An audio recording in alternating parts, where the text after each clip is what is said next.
Nos encontramos mi compañera y yo en el backstage antes de entrar en el estudio de grabación a grabar el programa de hoy.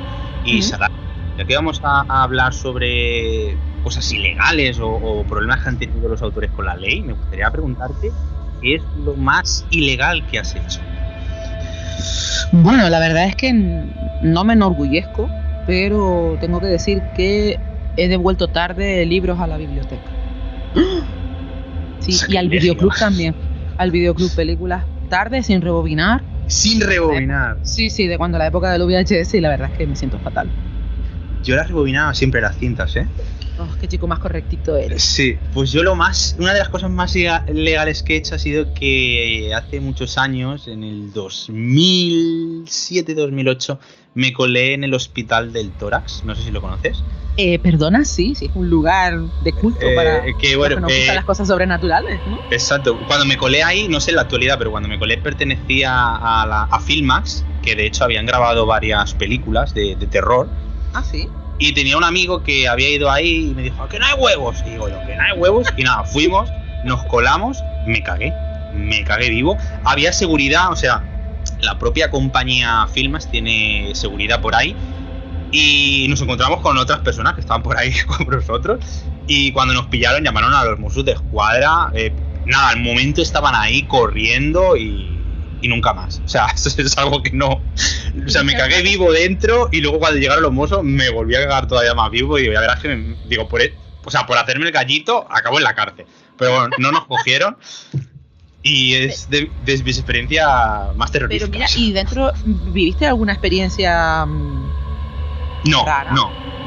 Igualmente te digo, no estuvimos más de 10-15 minutos, porque se ve que con los que nos cruzamos llevaban más tiempo que nosotros y imagino que los de seguridad habían llamado ya a los Mossos, porque desde que llegamos hasta que escuchamos la sirena no habían pasado ni 5 minutos.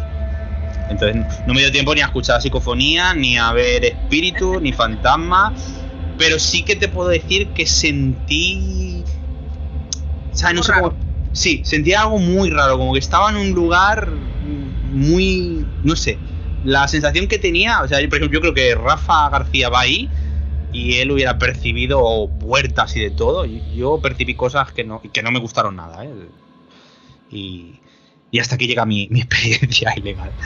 Madre mía, cómo empieza este programa, ¿no? Pues bueno, si te parece bien, vamos al estudio y grabamos el programa, ¿no?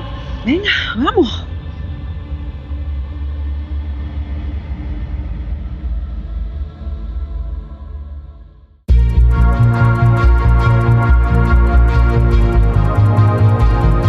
Nigromantes Literarios, un programa dedicado al apasionante mundo de los libros y mucho más, con Saray Ramírez y Naviru Shorno.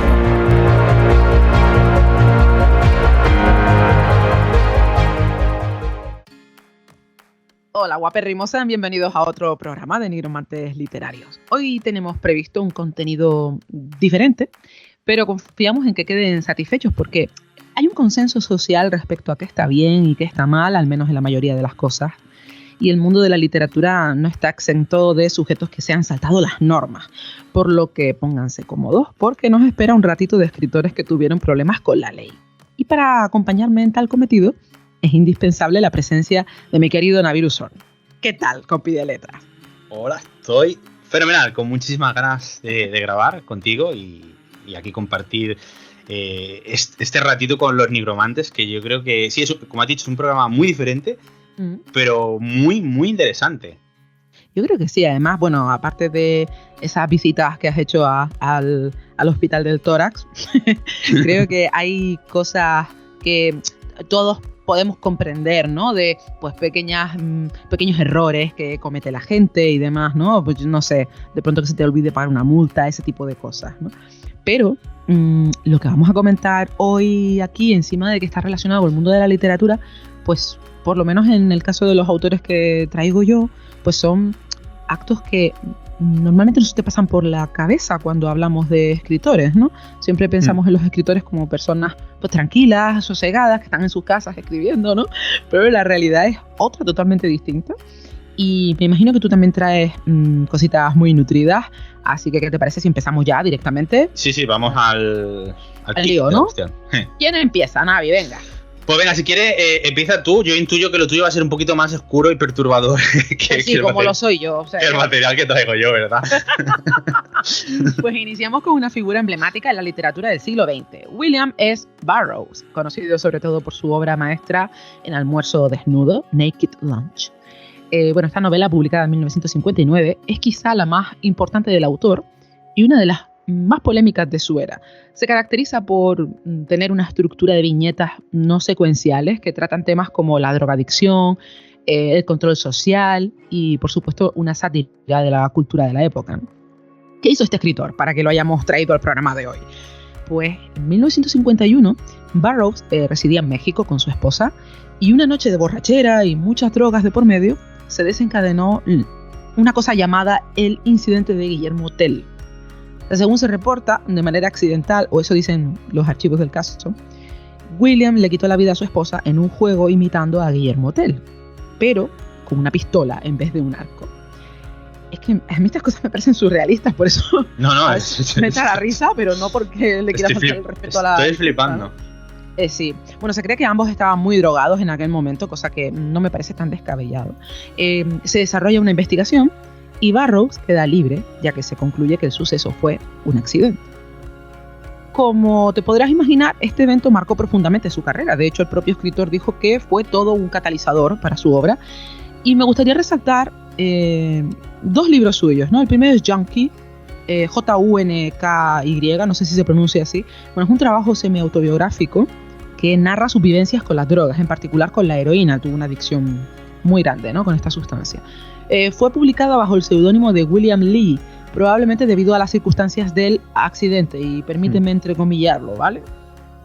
La segunda obra, Queer, escrita a principios de los 50 pero publicada en 1985, refleja su vida en México después de la muerte de su mujer y se adentra en su identidad sexual en un tiempo donde todo lo que se saliera del patrón hetero pues era fuertemente rechazado, ¿no?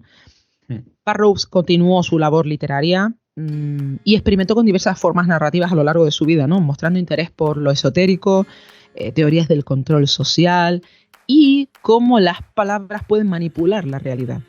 A ver, no es mi intención insinuar que el juego de Guillermo Tell tenía algunas motivaciones ocultas, pero es un punto a tener en cuenta, porque a qué persona con cierta capacidad intelectual se le ocurre hacer un juego así con una pistola. Háganme el favor. Yo ahí lo dejo. Por otro lado, tengo que decir que Burroughs es un excelente escritor. Si no han leído El almuerzo desnudo, es un libro ultra recomendable.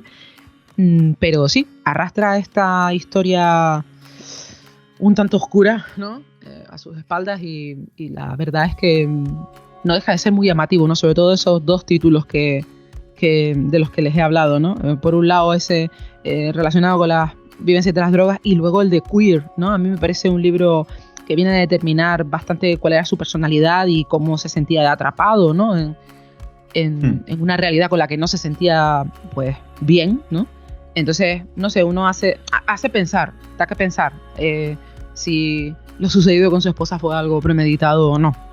Pero bueno, vamos a ser bien pensados. y al igual... fue un accidente, muy pensado. Sí, ya está, un incidente, ¿no?, como lo suelen llamar por ahí. Tú, si tuvieras que determinar qué te parece, o sea, por lo que te acabo de contar, ¿tú qué dirías? ¿Que fue un accidente? Yo diría que fue un accidente. Si había temas de drogas por medio. Si ya con el alcohol uno se desinhibe y hace cosas que de normal no haría. Y creo que las drogas duras son mucho más fuertes. Yo no las he probado, entonces imagino que la sensación esa de desinhibirse pues será multiplicado por 1000. Entonces, dentro de este concepto yo quiero creer o creo que sería un accidente. Vamos a pensar que es un accidente, ¿vale? Pues vamos a hablar de otro autor. A ver, ¿qué nos traes tú, Navi? Vale, pues bueno, el primer autor que les traigo es el archiconocido escritor japonés Haruki Murakami. Pero antes de ir al meollo de la cuestión, vamos a empezar con un poco de reciclaje. Y es que en el programa 3X22, titulado Recomendaciones literarias, hablé de la obra Tokyo Blues, que si no han leído el libro, pues les invito a escuchar el programa. Pero vamos, ahora lo importante, porque van a flipar con el contenido que les traigo. Atención, década de 1990. Japón sufrió un atentado terrorista de gran magnitud. Exactamente sucedió el 20 de marzo de 1995. Una secta llamada Aum Shinrikyo soltó un gas sarín en el metro de Tokio. ¿Qué es el gas sarín? Porque yo no tenía ni idea y nunca lo había escuchado, pero no se preopen, que he venido con los deberes hechos. El gas sarín es un agente nervioso extremadamente tóxico que pertenece a la categoría de los órganos fosforados. Lo tengo que leer así porque es que si no, no soy capaz de pronunciarlo. Este gas fue desarrollado por primera vez en Alemania en 1938 como un pesticida, pero, sorpresa, los alemanes descubrieron su potencial como arma química debido a su alta toxicidad y su capacidad para ser dispersado en forma de gas. Resumiendo, que este gas se utilizó para atacar el metro de Tokio en hora punta entre las 7 y las 8 y 10 de la mañana, cuando la gente iba al trabajo o iba al colegio. ¿Quién perpetró este ataque? Pues fue una secta religiosa que estaba liderada por Shoko Asahara. Este grupo hasta la fecha había llevado a cabo varios actos violentos y había acumulado armas químicas y biológicas. Tras el ataque al metro murieron 13 personas y más de 6.000 resultaron heridas. O sea, más de 6.000 personas. Solo imaginarme el revuelo que se armaría. Imagínate, durante las primeras horas, a mí me llena de congoja, ¿no? Y mira que leo muchos libros apocalípticos de terror y me lo paso muy bien con ellos, pero cuando leo noticias así, reales... Otra cosa, sí, ¿no? se me queda un cuerpo... Total, que fue uno de los peores ataques terroristas en la historia de Japón y causó una gran conmoción tanto a nivel nacional como internacional. ¿Y qué tiene que ver Murakami con este trágico incidente? Te estarás preguntando, Sarai. Sí, la verdad. Pues aquí viene el tema. Resulta que el galardonado autor tenía una conexión indirecta con la secta y por esto se vio involucrado en el incidente. Resulta que uno de los que perpetró el atentado fue trabajador suyo en una tienda de jazz que Murakami poseía en Tokio, por aquel entonces. Claro, este hecho llamó la atención de las autoridades muchísimo y la policía lo interrogó de una forma dura y exhaustiva. Porque a ver, igual pensaban que, claro, a lo mejor él tenía algo que ver pues, para escribir una novela o vete a saber tú lo que la policía pensó en aquel momento. Claro, este episodio tuvo un impacto profundo en Murakami y en su percepción de la sociedad japonesa y decidió explorar las experiencias de las víctimas del ataque y de los miembros de la secta y escribió un libro titulado Underground que publicó 2 años más tarde, en 1997. El libro no es más que una serie de entrevistas pues, a algunos de los implicados y toca temas como la alineación, la responsabilidad personal y la capacidad de recuperación humana en tiempos de crisis. Así que, queridos nigromantes, si pensaban que hoy no iban a haber recomendaciones, pues se equivocan, porque Sara ya ha hecho unas varias recomendaciones. Yo les traigo también el libro de Underground. Así que, ya sabéis, si les gusta, yo ya me lo he apuntado a este libro y también me ha apuntado uno de los que has mencionado antes, Sarai. Así que seguimos aumentando la lista. Lo siento mucho, es lo que hay. A nosotros no nos íbamos a conformar únicamente con dar datos. Aquí teníamos que ampliar. Es como nuestro cometido, ¿no? Nosotros empezamos cuando suenan las 12 campanadas de fin de año, decimos, ¿cuál es el cometido, nuestro propósito de año nuevo? Recomendar más libros a los nigromantes. Bueno, yo también me lo he apuntado, Navi, porque reconozco que este autor es un pendiente para mí, así que... Te pongo el látigo por aquí. Exacto, eso te iba a decir, falta el látigo aquí. Bueno. Pues si quieres pasamos al siguiente autor, en este caso autora.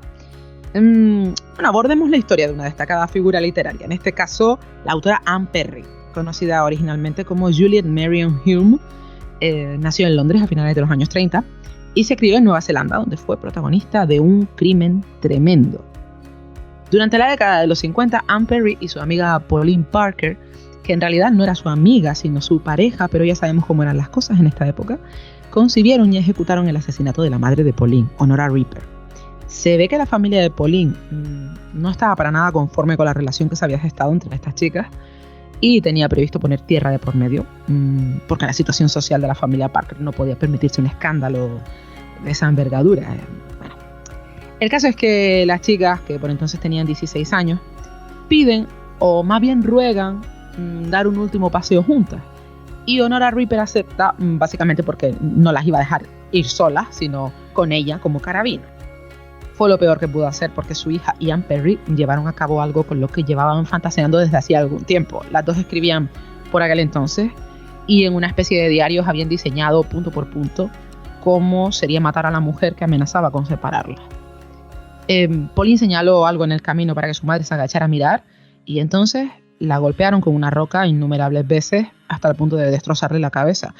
Luego fueron en busca de ayuda tratando de simular que esta señora había sufrido una grave caída, pero claro, el estado de la mujer pues las dejó vendidísimas. Fueron juzgadas y encontradas culpables de asesinato, pero dado que eran menores de edad no recibieron la pena máxima aplicable a este tipo de crímenes, aunque sí fueron encarceladas.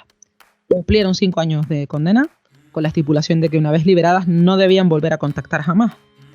Después de esto, Anne Perry se mudó a Inglaterra y no fue hasta la década de los 90 que su verdadera identidad y su implicación en el asesinato se revelaron al público. O sea, imagínate que cometes un error de estas características, bueno, un crimen de estas características, te conviertes en alguien, o sea, cambias tu nombre, cambias de lugar, ¿no? Y de pronto cuando estás en la cresta de la ola, se descubre esto.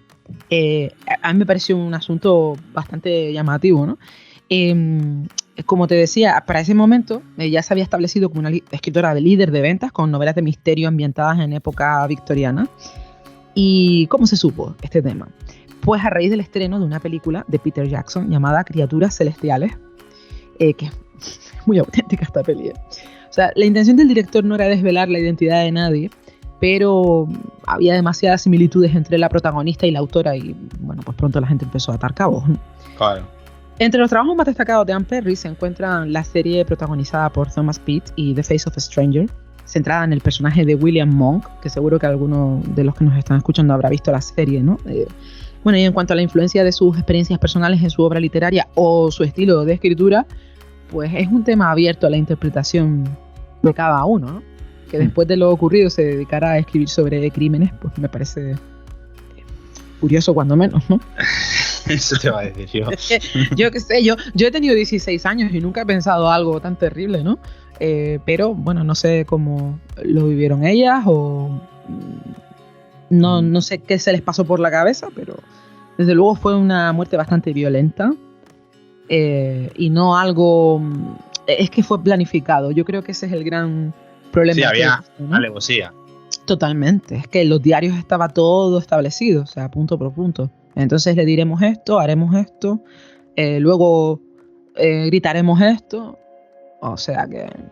Dos angelitos, ¿no? Criaturas celestiales, si es que el título no puede ser mejor, el de la peli, ¿eh? Tremendo. Uf. Ahora te pregunto, ¿estarías dispuesto a leer un libro de Anne Perry sabiendo esto?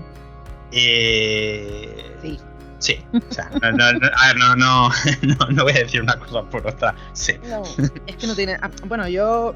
Encima es que da como un poco de morbo y todo, ¿sabes? Claro, ese es un poco el tema, ¿no? Y nosotros dijimos que este programa iba a ser turbio. Sí. Y no creo que sorprenda a nadie, ¿no? El hecho de que estemos dispuestos a leer a según qué autores, ¿no? Bueno, además nos gusta el terror. Somos así. Nos han comprado así y así nos tienen que aceptar. Bueno, Navi, cuéntame otra cosa, venga. Mi siguiente elección es una autora de la que hemos hablado mucho. Es más, hemos analizado hasta 2 de sus obras en Nigromantes, en este podcast. Programa 2X06, Harry Potter y la Piedra Filosofal. Programa 3X14, Harry Potter y la Cámara Secreta. Y les adelanto que este año, tras volver de las vacaciones de verano, la señora y el señorito regresarán a Hogwarts una vez más. Sarai, el prisionero de Azkaban te espera. Sí, ahí lo tengo esperándome. Pero vamos al tema. J.K. Rowling es una de las autoras que más libros ha vendido en las últimas décadas. Esto lo sabe todo el mundo. Cuando digo que ha vendido mucho, me refiero a que ha vendido mucho. O sea, a día de hoy la cifra asciende a más de 500 millones de libros. O sea, esto es una barbaridad, ¿eh? O sea, medio billón de libros ha vendido la amiga. Por lo tanto, tiene más dinero que la banca del Monopoly. O sea, esto está clarísimo. Esto levanta envidias y personas que la conocen o no han intentado también beneficiarse de su éxito, de su dinero. A lo largo de los años, J.K. Rowling ha enfrentado varias demandas relacionadas con la serie de libros de Harry Potter. Es importante destacar que ninguna ha tenido un impacto significativo en la publicación de los libros o en la distribución, pero los medios de comunicación sí que le han dado mucho bombo porque, claro, ellos lo que quieren es vender periódicos, ¿no? Pues, ¿qué es lo que tienen que hacer? pues hablar de estas cosas. Alimentarlo, claro, lógicamente. He dicho demandas en plural y es que tenemos un poco de todo. Lo que no entramos es demanda por plagio directo y creo que esto es justo mencionarlo también, ¿eh? Aunque Rowling no nos caiga muy bien últimamente, pero como dice mi compañera, lo que es del César es del César. Claro, es que, bueno, una cosa no tiene que ver con la otra. Cuéntame, tengo interés. Una de las demandas más conocidas, esta es que te va a encantar, fue la presentada por la escritora estadounidense Nancy Stueffer en 1999. Esta escritora afirmaba que Rowling le había plagiado elementos de su serie de libros titulada Harry Potter en la creación de Harry Potter. Maravilloso. Perdona. O sea, sí. El caso fue desestimado por el tribunal en 2002 después de que se determinara que Stauffer había proporcionado evidencia falsificada y había mentido como una perra bajo juramento. Ay, Nancy. Ay, te pillamos, querida. Vamos con otra demanda. Esta vez los demandantes, digamos que son los buenos, por así decirlo. Resulta que una editorial india saca una serie de libros denominados Harry Potter y nada tiene que ver con Rowling. Por supuesto, estos libros empiezan a venderse como churros, se benefician por los que lo han escrito, ¿no? Que no tiene, claro. Rowling no lleva nada, pero claro, están utilizando la marca de Harry Potter. La editorial británica Bloomsbury Publishing carga en 2002 contra la editorial india por infringir los derechos de autor sobre los libros de Rowling y al final la corte, pues como es lógico, dictaminó a favor de Bloomsbury y obligó pues a la editorial india a retirar los libros de Harry Potter del mercado. Es que, a ver, hola, ¿qué tal? Hay muchas más demandas, no las voy a explicar, no le voy a explicar las demás, pero bueno, me he centrado en estas dos que he encontrado más divertidas, por así decirlo, pero vamos, que tenemos casos relacionados con temas como con la violación de derechos de autor de nombres de personajes o frases específicas utilizadas en la serie de Harry Potter. Sin embargo, en general, la serie sigue siendo un fenómeno cultural sin precedentes en la literatura contemporánea y, como he dicho al principio, Rowling ha ganado todas las batallas respecto a la saga de Harry Potter. Por lo que, bueno, pues estos han sido los pequeñitos problemitas. Y bueno, creo que normalmente los que pierden el juicio pagan, por lo que Rowling pues no ha tenido ni que gastarse una libra. Madre mía. Pues no sé si al final esto te hace pensar en que el éxito también tiene sus lastres, ¿no? Porque no debe ser tampoco agradable estar enfrentándote a cosas de este tipo. No, bueno, yo imagino que tendrá sus abogados que se encargarán y ella seguirá escribiendo y nada. Y punto. Sí. Bueno, no sé. También tiene que dar coraje, ¿eh? Que tú hayas escrito algo y te lo quieran arrancar de las manos. Harry Potter. Harry Potter, tío. Potter es un apellido bastante común, ¿eh? O sea, sí. Y Larry. Sí, pero Larry, a ver. El problema ya es que Harry Potter, magia se llamaba Charles, ¿sabes? O Peter, ¿sabes? Se llamaba Larry, tío. Es que no sé. Bueno, en fin. Vamos a cambiar el tercio. Esto es un poco menos amable, también tengo que decir. Nos vamos un poco más oscuro, iba a decir, ¿verdad? Sí, ya ustedes, cuando yo hablo, saben que se sueltan todos los leones por la calle, ¿vale? Vamos ahora con una de esas figuras que te dejan helado y ahora te explico por qué. Si bien no podemos considerarlo un escritor como tal, sí que coescribió un libro con un autor llamado Philip Carlo. Estoy hablando de Richard Kuklinski, también más conocido en el mundo del crimen como The Iceman, apodo que se ganó gracias a su afición de congelar los cuerpos de sus víctimas, al menos de algunas, para ocultar el tiempo real de la muerte. ¿Cómo te quedas? Kuklinski, sí, helado. ¿Te has quedado helado? No, estoy flipando. Es que me acabo de leer ahora un libro que uno de los personajes le llaman Iceman y exactamente hace lo mismo. Me parece maravillosa coincidencia. No, y además me imagino que habrá generado también claro, otra. Sí. Bueno, Kuklinski era un asesino a sueldo contratado por varias familias de la mafia en Nueva York y se atribuyó el asesinato de más de 100 personas. Wow. Aunque el número exacto nunca se ha podido confirmar. Quizás fueron hasta más. Fue capturado en 1986 y condenado por múltiples crímenes a pasar la vida entre rejas, puesto que recibió varias sentencias a cadena perpetua, que menos, ¿no? El libro que escribió junto a Philip Carlo se titula The Iceman, Confessions of a Mafia Contract Killer Y aunque Carlos es el autor principal, Kuklinski participó activamente en la narración. Bueno, supongo que tenía tiempo en la cárcel, ¿no? También, pero se dedicó a escribir notas sobre sus crímenes con todo lujo de detalle, ¿vale? Y como dato decir que concedió entrevistas para medios muy amarillos, ¿vale? También apareció en documentales antes de su muerte, en los que habló pues abiertamente sobre sus crímenes sin mostrar el menor arrepentimiento. Y si algo tiene el libro de él mismo es ese tono frío, ¿no? La naturaleza psicopática de sus actos. De verdad que no te pueden dejar indiferente porque son tremendos, ¿eh? Respecto a su muerte, aunque existen teorías que sugieren un envenenamiento, en la prisión, el registro oficial indica que murió de un infarto. O sea, no sabemos si toda una vida de crímenes y relaciones con la mafia pudo motivar a alguien, ¿no? Algún preso para acabar con él y luego la cárcel quiso cubrirse las espaldas, ¿no?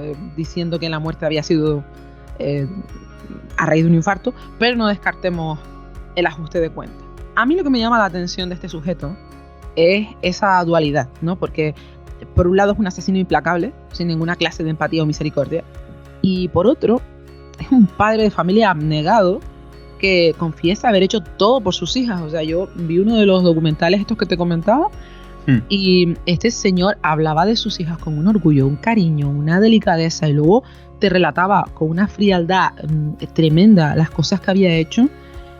Por ejemplo, cuenta el episodio de cómo intentó asesinar a un tipo que era muy grande, le puso un veneno en la hamburguesa y decía que había tenido que ponerle varias dosis de veneno a lo largo de X horas porque no lo tumbaba, era tan grande el tipo que el veneno no le estaba haciendo el efecto habitual, ¿no? Como funcionaban otras personas. Y lo peor de todo es que te lo contaba de una manera como una verdadera proeza, ¿sabes? Bueno, pues sí, ahí hay un libro, The Iceman, Confessions of a Mafia Contract Killer. Si tienen estómago, léanlo. Pero tú lo has leído, ¿verdad? Sí, no es un libro para todos los públicos, lo voy avisando. ¿Sabes? Vale, está bien. Maripili, tú no lo leas, ¿vale? Más que nada por los detalles que se cuentan en el libro, ¿vale? Porque es bastante gráfico, ¿no? O sea, no entiendo tampoco cómo la ley ha permitido que salga un libro de estas características. Imagino que se ampararán en el hecho de que algunas partes de este libro han sido noveladas, ¿no? Y no necesariamente se tiene que... Bueno, pero vamos, estoy completamente segura de que casi todo es real, ¿no? Porque no había más que verlo a él para saber lo que era capaz de hacer. Increíble el perfil de este hombre, ¿eh? Madre mía, Saray. No, te has quedado con muy buen cuerpo, ¿verdad? Sí, me he quedado... Bueno, pues vamos con otro autor.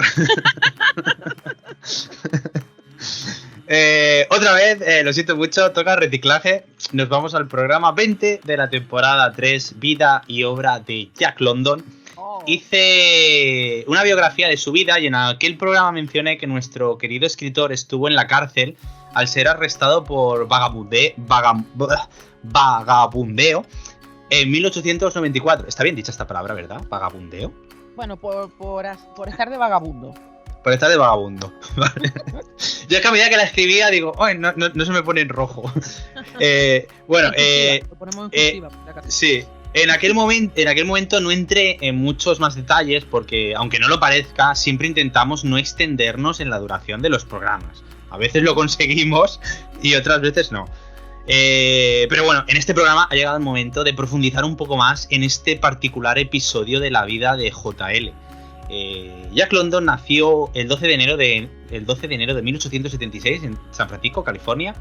Tuvo una infancia muy difícil, como ya explicamos en su programa, ¿no? Marcada por la pobreza y la falta de estabilidad familiar. Sus padres se separaron y London tuvo que ganarse sus habichuelas con trabajos un tanto ilegales, como recuerdo que dijimos, siendo pirata de ostras y, por ejemplo, también trabajó en fábricas y tal y cual. Pero vamos a lo importante, vamos al año 1894, que es lo que nos interesa. Y es que con tan solo 18 años...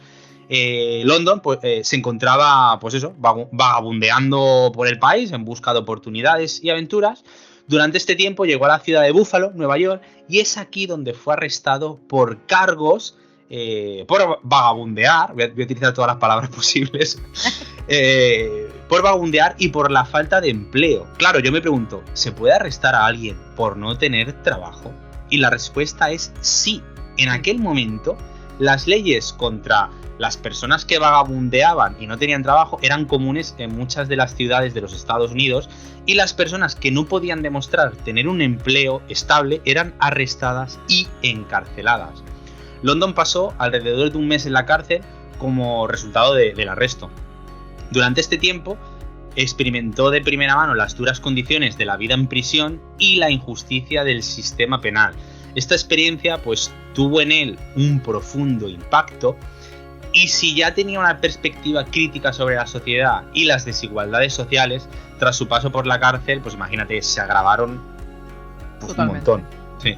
Eso sí, tras ser liberado, London se comprometió aún más con su educación y con su carrera como escritor. Es decir, su paso por la cárcel fue toda una lección de vida, porque la utilizó de forma positiva, no solo para recibir más educación, sino para que en sus escritos explorase temas pues como la lucha de clases, la pobreza, el trabajo duro y la búsqueda de justicia en un mundo desigual.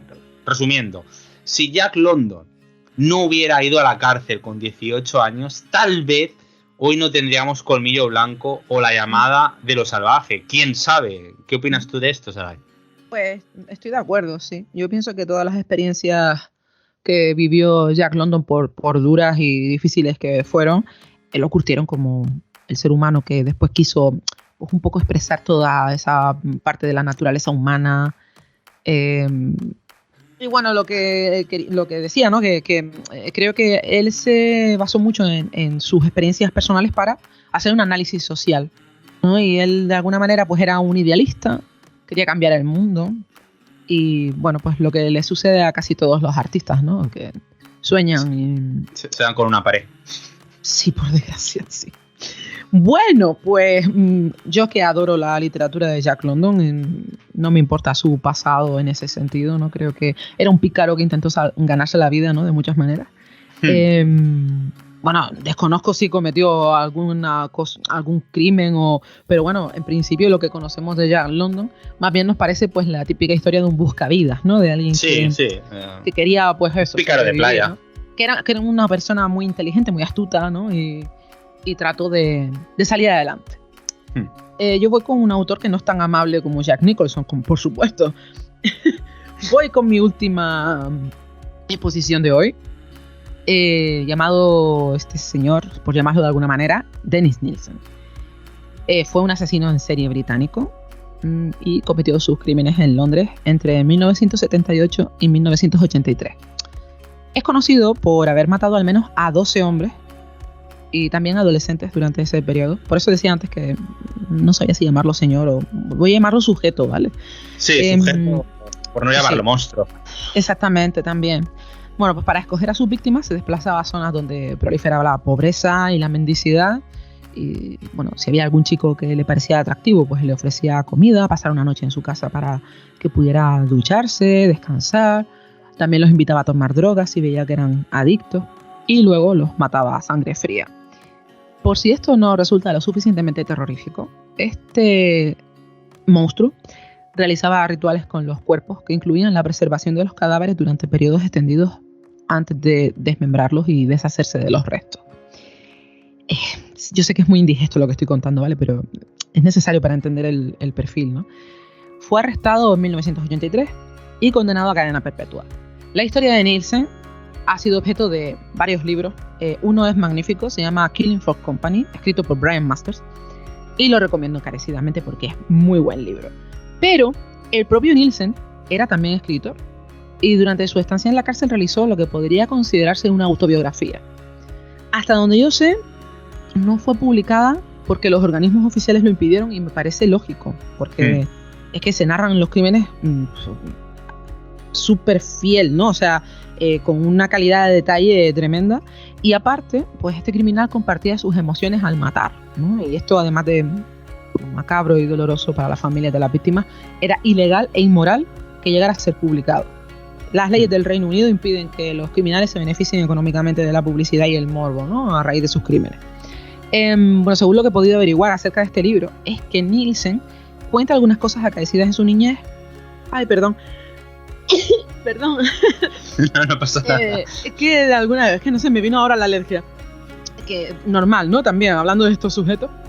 Bueno, pues cuenta que cosas de su niñez que de alguna manera veía como el origen de su anomalía emocional, ¿no? Es cierto que venía de una familia muy dañina, una madre ultra religiosa, un padre alcohólico. Esta pareja se divorcia y luego Nielsen va a vivir con su abuelo, ¿no? El caso es que cuando este hombre fallece, la madre de Nielsen lo obliga a ver su cadáver. Y esto genera en él, estamos hablando de un niño pequeño, que tendría 6 años, una cosa así. Y esto genera en él una especie de fascinación que perduró en el tiempo, ¿no? También comenta en esas memorias que su abuelo abusó de él.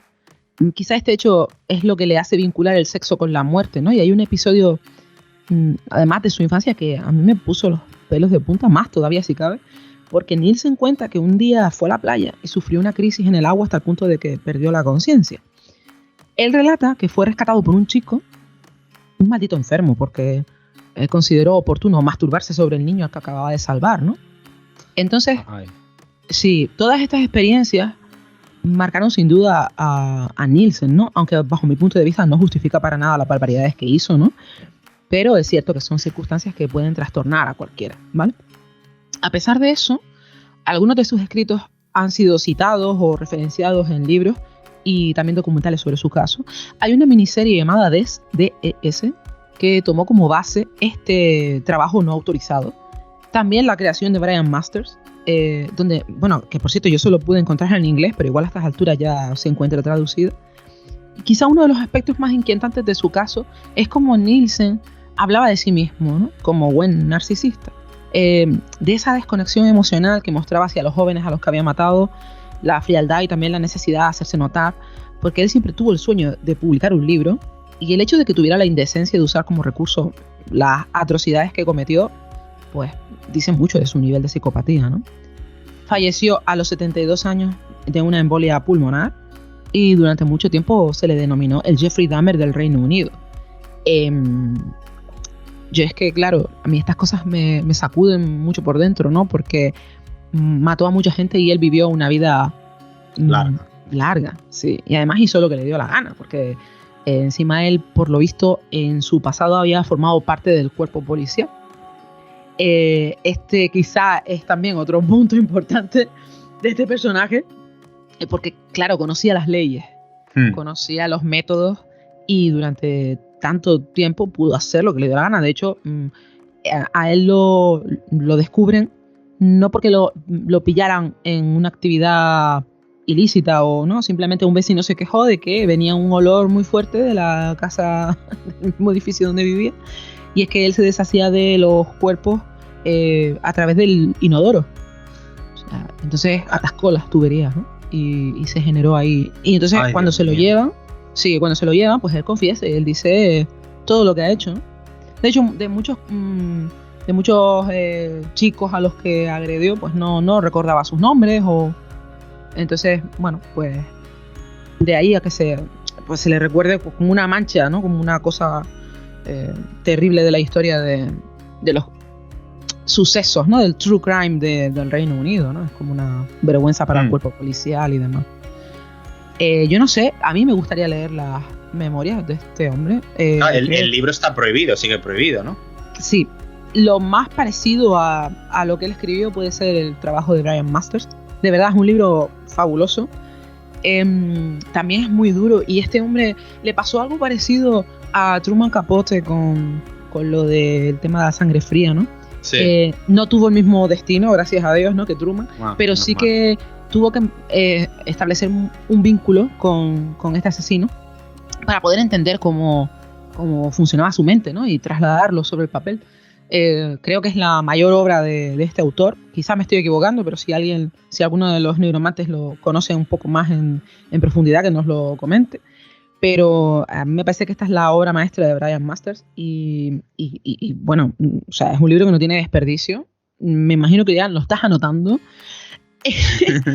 pero te lo advierto, es un libro fuerte, como los anteriores que he mencionado también. Sí, no hay ni un libro fácil de leer. Quizás los de Anne Perry, porque como no van sobre su historia personal. Bueno. ¿Sabes? Y ya habla, y además encima son misterios en épocas victorianas, por lo cual realmente hasta el nivel de sangre, por ponerlo entre comillas, es muy, muy, muy ligero, ¿no? Básicamente es inexistente, ¿no? Se centra más en lo que es la investigación y el proceso de... Es que no sé, me parece tan sorprendente. No, bueno, yo lo apunto. Yo ya te dije que este año tengo mi objetivo de... El año tiene 12 meses. Quiero leer 12 libros recomendados por Sarai. En enero leí El hombre que era jueves. Ahora estoy leyendo Mary Shelley, El último hombre. El último hombre. A ver qué pasa en marzo. A ver qué pasa en marzo. Faltará otro, ¿no, Navi? Sí, pasamos ya al último autor, escritor, que tuvo problemas con la ley. Me gustaría hacer un completo, así que voy a volver a reciclar contenido pasado. Esta vez nos vamos a la primera temporada, o sea, hace ya casi 4 años, al programa 24, donde hicimos un análisis del libro El retrato de Dorian Gray, un maravilloso libro que les recomiendo leer si no lo han hecho a estas alturas. En dicho programa mencionamos que su autor, Oscar Wilde, fue encarcelado por ser homosexual y de nuevo ha llegado el momento de ampliar un poco más esa información. Nos encontramos en la década de 1890. Oscar Wilde es uno de los escritores y dramaturgos más famosos de su tiempo. La gente lo conoce por su ingenio, por su estilo extravagante y por su habilidad para crear obras teatrales y literarias que desafiaban las convenciones sociales. Oscar se había ganado una gran reputación en los círculos literarios y sociales de Londres. En 1891, Wilde conoció a Lord Alfred Douglas, un joven aristócrata conocido cariñosamente como Pussy, quien pronto se convirtió en su amante. Su relación floreció en medio de la alta sociedad londinense, pero también atrajo la atención y el escrutinio público, especialmente por parte de la estricta y conservadora moralidad victoriana de la época, que no veía con buenos ojos la homosexualidad. En 1895, la madre de Lord Alfred Douglas, Lady Queensberry, por cierto, me encanta el nombre de esta señora, Lady Queensberry, maravilloso, intervino en la relación y comenzó a difamar a Wilde, llamándolo un sodomita. Vamos, que esta señora era una perla. En respuesta, Wilde decidió demandar a Lady Queensberry por difamación. Sin embargo, la decisión de Wilde de llevar a cabo este proceso legal resultó ser, pues, su perdición. Durante el juicio por difamación, la defensa presentó pruebas de la relación amorosa entre Wilde y Douglas, incluidas cartas amorosas explícitas escritas por el autor. Estas revelaciones condujeron a una segunda acusación contra Wilde, esta vez por indecencia grave según las leyes británicas de sodomía. El primer juicio contra Wilde terminó en un veredicto nulo, pero un segundo juicio en mayo de 1895 lo encontraron culpable de indecencia grave y lo sentenció a 2 años de trabajo forzados en prisión. Durante el juicio, Wilde mostró su característico ingenio y humor, pero también fue víctima de la brutalidad y el prejuicio de la sociedad victoriana. Wilde cumplió su condena en la prisión de Reading, donde su salud y su espíritu se deterioraron rápidamente. Durante su tiempo en prisión, escribió una larga carta titulada De Profundis, desde lo profundo, dirigida a Lord Alfred Douglas, en la que reflexionaba sobre su vida, su relación con él y su experiencia en la cárcel. Esta carta es considerada una de las obras más profundas y conmovedoras de Wilde, según dicen. Yo no la he leído a día de hoy, pero pasa inmediatamente a mi lista de pendientes. Tú sí que la has leído, ¿verdad, Sarai? Sí, yo de Wilde, es que Wilde es mi prefe. Lo has leído todo, ¿no? Sí. Y nada, me queda nada más que añadir que Oscar fue liberado de la cárcel en 1897 y que vivió el resto de su vida en el exilio en Francia, donde continuó escribiendo, aunque nunca volvió a alcanzar la misma gloria que disfrutó antes de su encarcelamiento. Murió en París 3 años más tarde, es decir, en 1900, a la edad de 46 años, dejando un legado literario perdurable y una historia de vida marcada por la tragedia y la persecución. Y nada, es un capítulo sí, muy triste, porque si no hubiera salido, pues a lo mejor hubiera vivido 20 años más y hubiera escrito muchísimas más cosas. Sí. Yo tenía entendido que había sido su padre, el padre de Alfred Douglas, pero no, parece que ha sido su madre, ¿no? Bueno, lo he contrastado en 2 sitios, pero a ver si los 2 sitios que he contrastado es de la misma fuente. No, puede ser que yo me haya, ¿sabes? Pero toda la vida he pensado que era el padre de él, ¿no? Vale, pues mira, haremos una cosa.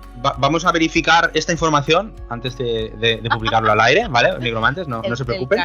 El caso es que le hicieron mucho daño, y no solamente a nivel profesional, por supuesto, sino a nivel emocional. Yo creo que eso mermó mucho el espíritu de Wilde, ¿no? De hecho, es que no sé, claro, una persona, cuando te empiezas a leer algunas anécdotas de gente, de coetáneos suyos y demás, ¿no? Que te narran, pues, algunos eventos vividos con él, ¿no? Era una persona tan ingeniosa, tan divertida y tan justa, que te da mucha pena, ¿no?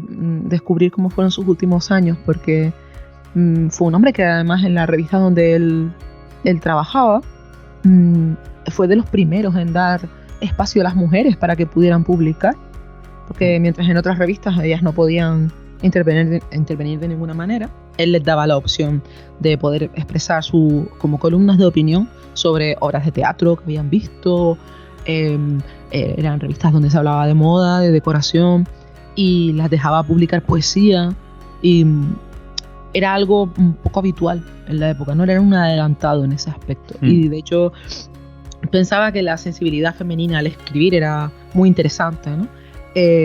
Por eso quería darle espacio, ¿no? a las mujeres, a las artistas, ¿no? Y no sé, ahora que has dicho lo de que era la madre de Lord Alfred, ¿no? Pues me da incluso más pena aún, porque uno siempre piensa, jolín, era la madre del otro chico. Podría haber dicho, vale, pues en la época pues era visto de la forma que era visto, ¿no? El asunto, pero podría haber dicho, bueno, es que mi hijo también va a estar como un señalado, ¿no?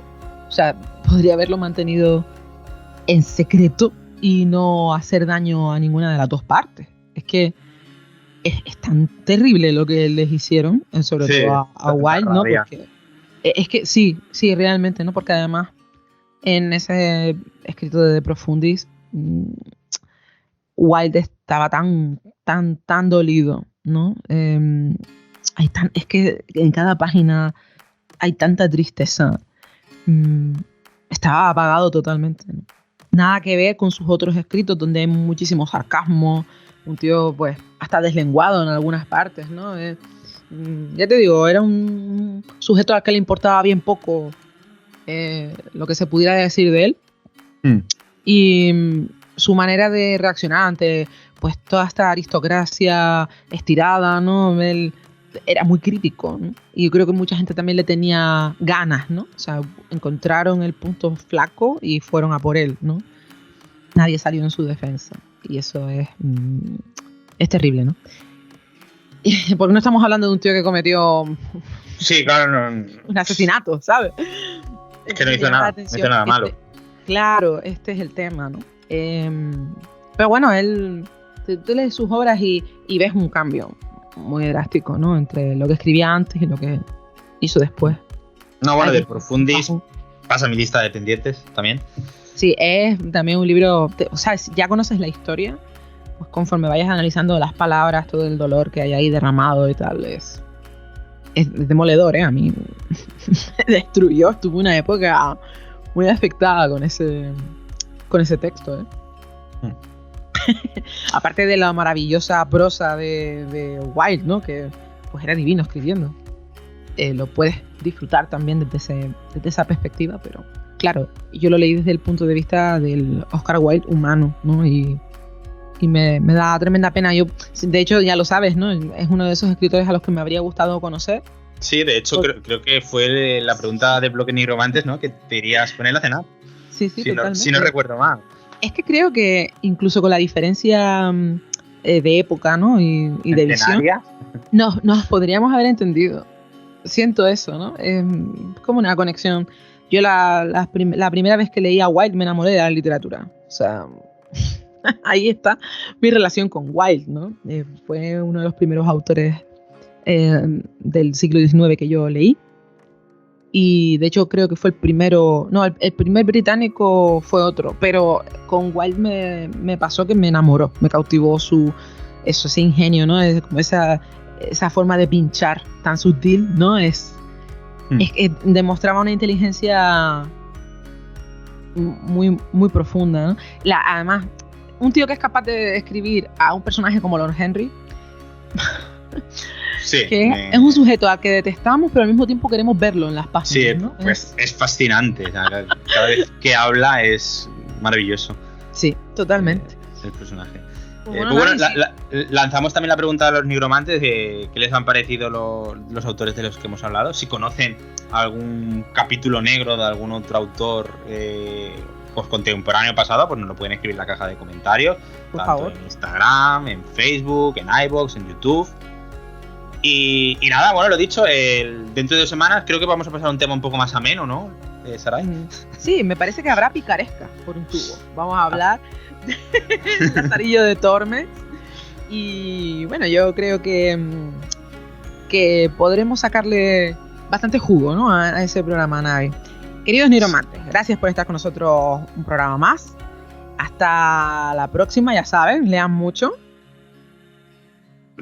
Pero sobre todo, es que pensaba que le ibas a decir tú. Pero sobre todo, sean muy felices. Eso es. Has escuchado Nigromantes Literarios. No te olvides darle a like y suscribirte. Gracias.